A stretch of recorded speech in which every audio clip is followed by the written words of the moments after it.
بسم الله الرحمن الرحيم الحمد لله رب العالمين والصلاة والسلام على رسوله الكريم نبينا محمد وعلى آله وأصحابه أجمعين أما بعد. So continuing with our study of this hadith, hadith number 40 from the 40 ahadith of Imam An-Nawawi rahimahullah ta'ala. We have completed our study of this hadith, and all that remains is the summary of the. He took the shoulder of Abdullah ibn Umar radiyallahu ta'ala anhuma, and he said to him, "Kun fi dunya ka'annaka gharib wa 'abir sabil." Be in this world as though you're a stranger or a passerby. And then Ibn Umar radiyallahu ta'ala anhuma, he used to say, إِذَا أَمْسَيْتَ فَلَا تَنْتَظِرْ الصَّبَاحِ وَإِذَا أَصْبَحْتَ فَلَا تَنْتَظِرْ الْمَسَاءِ وَخُذْ مِنْ صِحَّتِكَ لِمَرَضِكَ وَمِنْ حَيَاتِكَ لِمَوْتِكَ. He would say, if you reach the evening, then don't wait for the morning. And if you reach the morning, then don't wait for the evening. Take from your sickness, take from your health before your sickness, and take from your life before your death. This is the mentality of the believer. This is the mindset that the believing man and the believing woman is meant to have. That a person may have a doubt concerning certain occurrences that may or may not occur in the future. For example, person may be doubtful. Maybe I'm going to become a rich person. Maybe I won't. A person's doubtful. Maybe I'll live to see my grandchildren and even great-grandchildren, but maybe not. He's not sure. But those matters which there is no doubt about, that single matter that the hearts are sure of, that matter that the souls are convinced about, is the matter of departing this world. This world that we're in, as Abdullah ibn Mas'ud has clearly said, and as the Messenger alayhi salatu wasalam clearly advised him, this world is a passing world. It's not a permanent world. It's a world for traveling through and departing from. In this world, the doers of good, they'll do good. And the doers of evil, they'll commit evil. And then all of us will relocate into the afterlife. Is the one who has been blessed to remember death. Because death, it destroys all forms of worldly pleasures that a person enjoys. Allah's Messenger alayhi salatu wasalam, he would say, أَكْثِرُوا مِنْ ذِكْرِ هَادِمَ اللَّذَّاتِ. Increase in the remembrance of the destroyer of pleasures. This advice that the Messenger alayhi salatu wasalam gave, it was an advice for us to remember what? To remember this matter that Abdullah ibn Mas'ud Abdullah ibn Umar radiyallahu ta'ala anhuma is highlighting in this hadith. To remember death. And the Messenger did not just command us to remember death. He commanded us to remember it, and to remember it in abundance. But a lot of people, you'll find that they don't like to hear death being mentioned. Especially in these lands of disbelief. You'll find a lot of people, they don't like death being mentioned. And if you ever do remind him of death, then that person will reply to you by saying, you're a gloomy person. You have a gloomy outlook on life. You're a pessimistic individual. You're a person who has a depressed outlook on life. So our response to such people is that yes, we swear by Allah. Indeed, life, it is something that is gloomy. Life is something that is depressing. for the one who looks at this life without any hope in the afterlife, the one who looks at this life thinking and believing that he'll stay in this life forever, and once he leaves this world there's nothing for him. Yes, for that type of person who doesn't hope in an afterlife, for him death is something that is depressing, death is something that is gloomy. But as for the people of deen, as for the people of righteousness, as for the people of worship, they are a people who do not become gloomy and depressed by remembering death. In fact, they love remembering death, because death, it brings contentment to their hearts, and it cuts off any attachment that they have. How long they may live in this life, they shall inevitably depart from it. And thus they fill this life with righteous actions and preparation for the standing before Rabbul Alameen subhanahu wa ta'ala. So this is the reality of this world. We're going to move on from it. Just as the best of people, they moved on from this life. The prophets of Allah, the awliya of Allah, the salihun, they all departed from this life. They all left from this life. They came into this world and then they left this world, and now our time, it is soon coming. We're going to depart from this world, whether we like it or not. If death has skipped past us today in pursuit of someone else, then today it's going to be skipping past someone else in pursuit of us. If it's the case that death has been passing you by, you're there, death passes you by, and it snatches the soul of someone else, then tomorrow's gonna come when death, it will end up skipping past someone else in pursuit of you. And the reality of death, this matter that the Messenger is highlighting in this hadith, this matter that Abdullah ibn Mas'ud is reminding us of in this hadith, this death, once its hour arrives, then it doesn't discriminate. It does not discriminate between the rich and the poor. It doesn't discriminate between the young and the old. It doesn't discriminate between the one that is from the upper class people and those that are from the so-called lower class people. No. It snatches away the young man when he's engrossed in his pleasure. It snatches away the old man when he's in a state of idleness.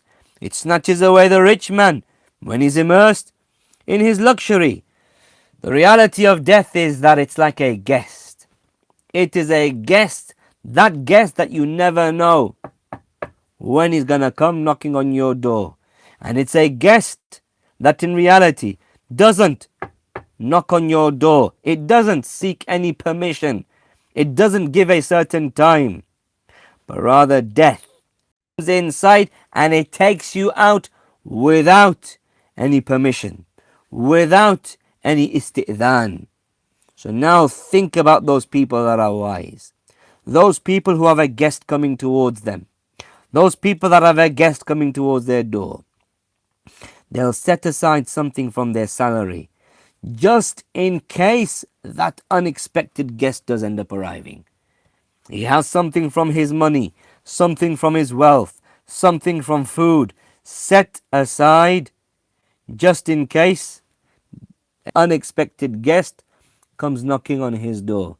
That is the reality of death. That is the reality of death. You never know when it's going to come. And so you should set something aside for this unexpected guest when he comes knocking on your door. Prepare for it. Prepare for it by righteous deeds. So when he does come to you, you have something that you can meet death with. Because if you're not prepared for death, if you're not prepared for the guest of death, then you're going to be like a drunken man. Like a man that is drunk, unable to contain his terror and his fright tomorrow on the day of judgment. Allah Jalla wa Ala, He says, يَوْمَ يَفِرُّ الْمَرْءُ مِنْ أَخِيهِ وَأُمِّهِ وَأَبِيهِ وَصَاحِبَتِهِ وَبَنِيهِ. A person on that day, on the day of judgment, he's going to run away from everybody.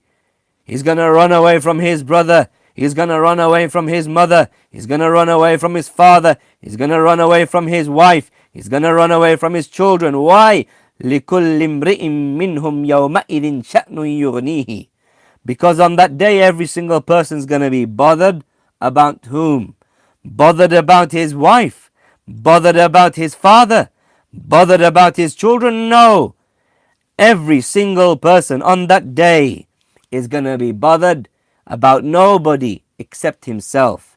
A person's going to come, a man will come to his own children, to his own son on Yawm al-Qiyamah, and he's going to say, "Oh my son, what type of father was I to you?"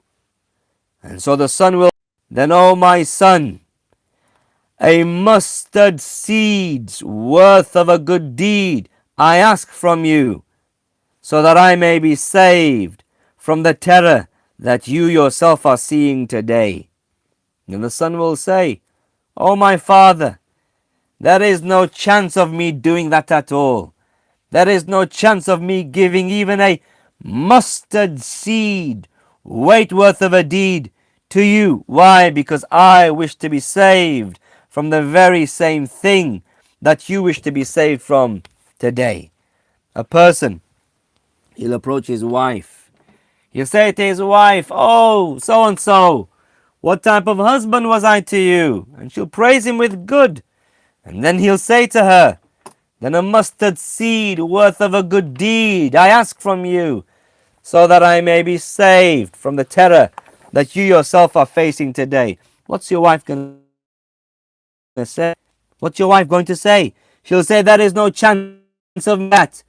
Indeed, I wish to be saved from the very same thing that you wish to be saved from today." A person comes to his own mother, or rather the mother, she comes to her son, she comes to her daughter, and then what does she say? "My child, my stomach, it was a container for you. My child, my stomach, it was a home for you, and I carried you with pain in the stomach. Did I do good to you? Yes, mother, you did. Then all I request from you is a mithqal of a dharra, a mustard seed's worth of a good deed. I can be saved from what you say. I can be saved from what you see today." And you're going to say, "No, my mother, I have no ability to help you. I want to be saved from the thing that you want to be saved from today." Requests, demands on Yawm al-Qiyamah shall not be made in their millions, not in their dollars, not in their pounds, not in their dinars, not in any monetary currency, but rather requests and demands shall be made on Yawm al-Qiyamah for deeds that are even as little as a mustard seed's worth of a good deed. Therefore upon us is to act right now while we're in the time of respite. Act right now, weight of a mustard seed. And this is what the Messenger alayhi salatu wasalam is trying to remind us of in this hadith. This is what Abdullah ibn Umar radiallahu ta'ala anhuma is reminding us of in this hadith, reminding us of the reality of the afterlife, and that is the true life. And so we have to prepare for it. Look at life how it's really meant to be looked at. Ibn al-Qayyim rahimahullah ta'ala, he gave a fantastic example about the reality of this life. Among the examples that he gave is that this life, it is like the example of a man who has 3 brothers. A man who has 3 brothers. So he comes to those brothers and he says that, "My brothers, I'm about to leave. I'm about to depart. I'm about to go on a journey.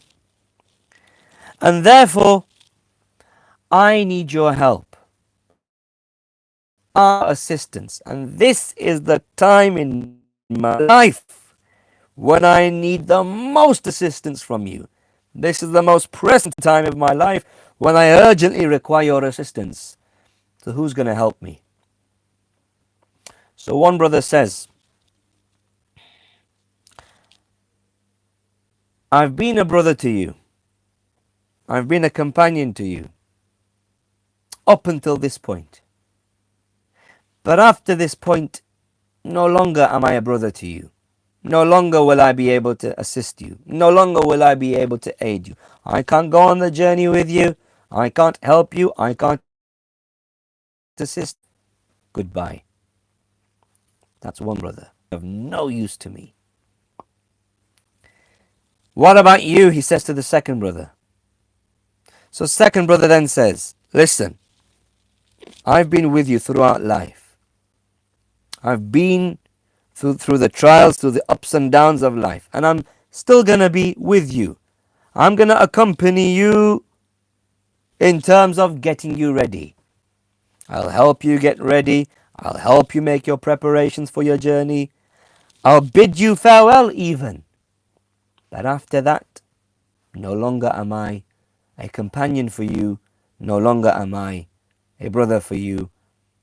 You go your way and I'll go my way. So what does the person say to him? You've been of no use to me. Now he looks at the third brother. What about you? What do you have to offer? And so the third brother, he says, listen, I've been with you since day dot. I've been with you since the beginning. I've been with you through thick and thin. I've been with you and I'll stick with you. Journey, I'll help you. And not just that, I'll go off with you on the journey and I'll stick with you. Wherever you depart, I'll depart. Whenever you stop, I'll stop. Whenever you continue on your journey, I'll continue with your journey. I'll stick with you. I'll stay with you. I'll never ever leave you. This is the reality of life. These three brothers are the reality of life. Number one, the one that was with you, but then when you went on your journey, he left you. What is that? That's your wealth, your money, your houses, your respect, your honor, your prestige, your power. Everybody knows, don't mess with him. Why? Because he's got backup. That is your backup. That is with you, stays with you, up until death reaches you. At that point, your money is going to leave you. At that point, your wealth is going to leave you.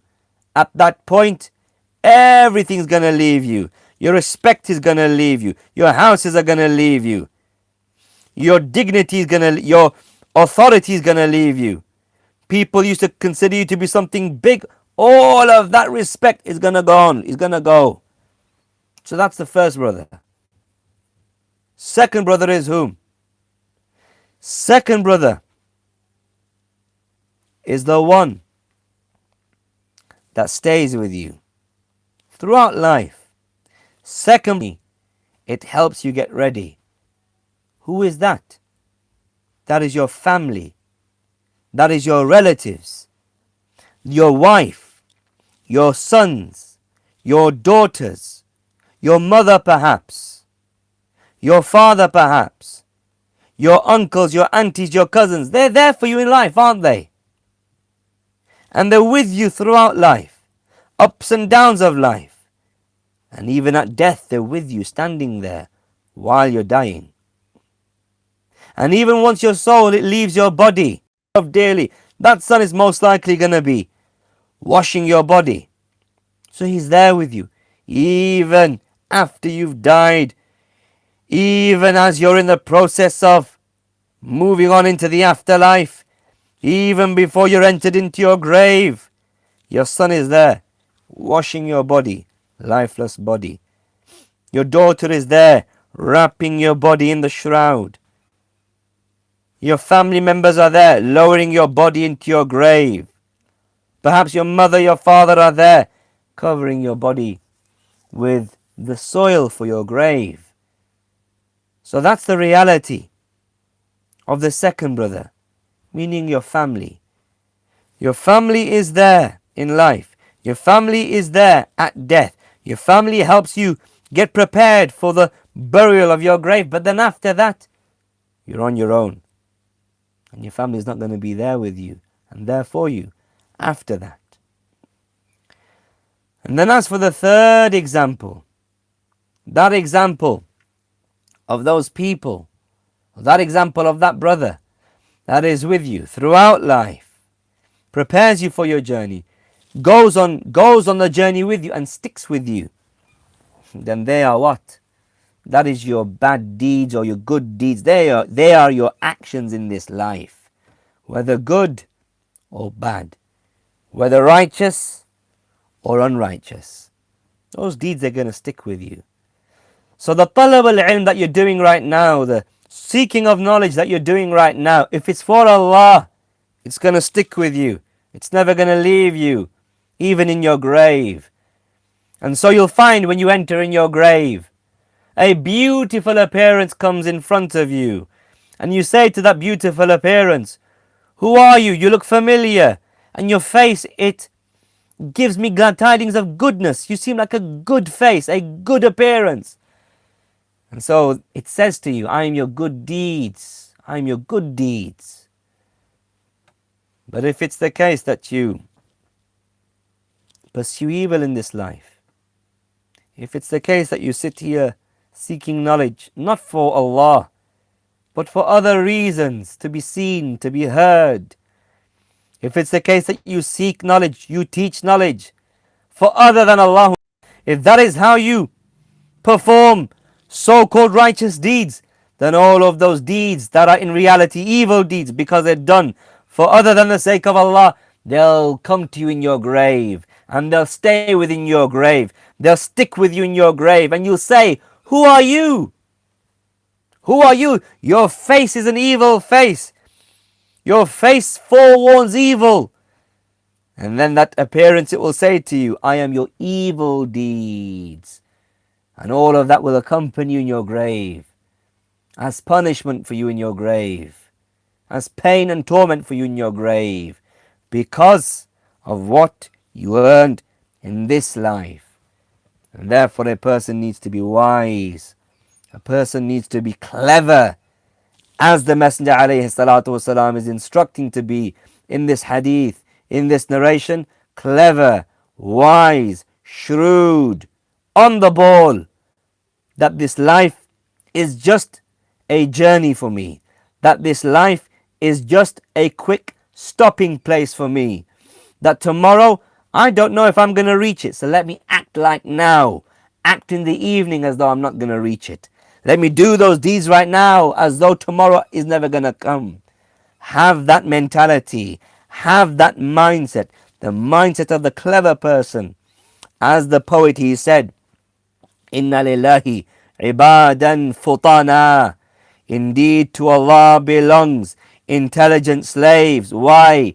طَلَّقُوا الدُّنْيَا وَخَافُوا الْفِتَنَا. They looked inside the world, fearing its evil. نَظَرُوا فِيهَا فَلَمَّا عَلِمُوا. When they looked inside this world, they came to know أَنَّهَا لَيْسَتْ لِحَيٍّ وَطَنًا, that the dunya is not for a living person a place to stay. جَعَلُوهَا لُجَّةً. They made the dunya into a lujjah, into a sea. وَاتَّخَذُوا صَالِحَ الْأَعْمَالِ فِيهَا سُفَنًا. And they made their righteous actions in this life as ships that they sail through. That's the mentality of the clever person. He looks at this life as nothing other than a sea, nothing other than a river. And the boat that you need to get through life are your salatu wassalam. Especially right now in this time, when we don't have those regular admonishments that every single one of us would get every single Friday. as it is the case that we don't have that upon us, upon me, upon you, is to remind ourselves while we're in this state where no longer do we have that company with the sisters, reminders like they used to be before. No more Jum'ah, khutbah like it used to be before. No more brotherly company, that company that has a tremendous positive impact upon your soul. None of that. So now it's upon us to remind ourselves regularly with those admonishments that we need. Remind ourselves matter about the reality of this life, and to keep our hearts alive, to keep our hearts healthy by thinking and reflecting upon the reality of this life, and that this life is nothing other than a journey. And so let us keep focus the afterlife, keep in our focus the afterlife, racing towards it, hastening towards it with righteous deeds. So now as for the hadith, Shaykh Abdul Muhsin al-Abad's summary to this hadith as far as the benefits are concerned are 5. Part number 5 is a summary of the benefits, and those benefits are 5. Number 1, الحث على استشعار الغربة في هذه الحياة ليستعد فيها بالأعمال الصالحة. In this hadith there is an encouragement for a person to feel and to sense the ghurba, the strangeness of this life, the feeling of being a stranger in this life.